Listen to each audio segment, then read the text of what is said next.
اعوذ باللہ من الشیطان الرجیم بسم اللہ الرحمن الرحیم۔ سورہ قلم کی ابتدائی آیتیں پڑھ رہا ہوں۔ نون والقلم وما یسطرون۔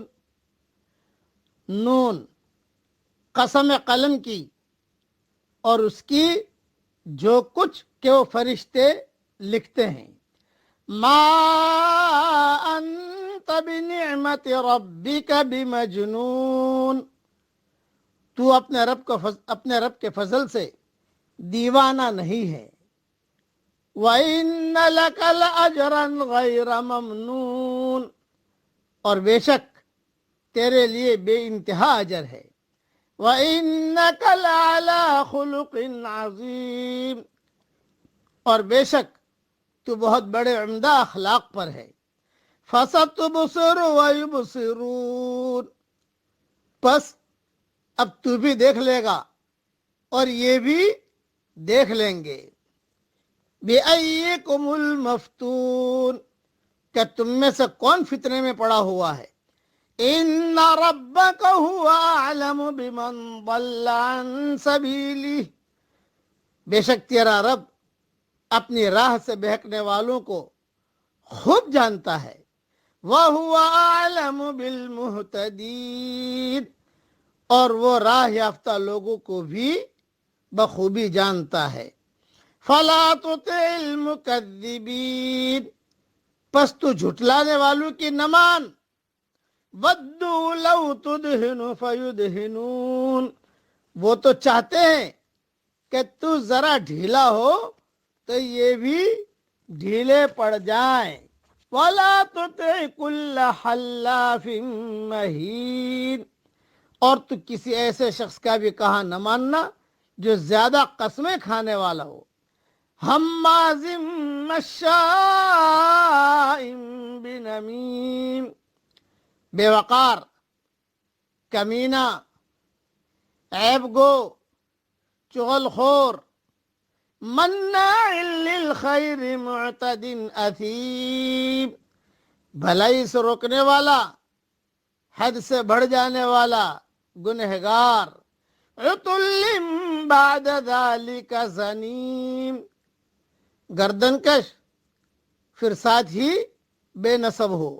ان کان ذا مال و بنین، اس کی سرکشی صرف اس لیے ہے کہ وہ مال والا اور بیٹوں والا ہے۔ اذا تتلا علیہ آیاتنا قال اساطیر الاولین، جب اس کے سامنے ہماری آیتیں پڑھی جاتی ہیں تو کہہ دیتا ہے کہ یہ تو اگلوں کے قصے ہیں۔ سنسمہ علی الخرطوم، ہم بھی اس کی سونڈ ناک پر داغ دیں گے۔ اس وقت چونکہ میں سفر میں نکل رہا ہوں بالکل، اور اس کی تشریح کا زیادہ وقت نہیں ہے، لیکن صرف ایک دو باتیں جو ہے وہ عرض کر دیتا ہوں۔ حضرت عائشہ رضی اللہ تعالیٰ عنہ سے آپ صلی اللہ علیہ وسلم کے اخلاق کے بابت سوال کیا گیا تو فرمایا کان خلقہ القرآن، صحیح مسلم میں یہ حدیث موجود ہے۔ اللہ جل جلالہ عم نوالہ نے قلم کی قسم کھائی جس کی اس لحاظ سے ایک اہمیت ہے کہ اس کے ذریعے سے تبیین و تہذیب ہوتی ہے۔ بعض کہتے ہیں کہ اس سے مراد وہ خاص قلم ہے جسے اللہ نے سب سے پہلے پیدا فرمایا اور اس کو تقدیر لکھنے کا حکم دیا، چنانچہ اس نے ابد تک ہونے والی ساری چیزیں لکھ دی۔ سنن ترمذی میں یہ حدیث موجود ہے۔ یسترون کا مرجع اصحاب قلم ہے، جس پر قلم کا لفظ دلالت کرتا ہے، اس لیے کہ اعلی کتابت کا ذکر کاتب کے وجود کو مستلزم ہے۔ مطلب ہے کہ اس قسم کی بھی جو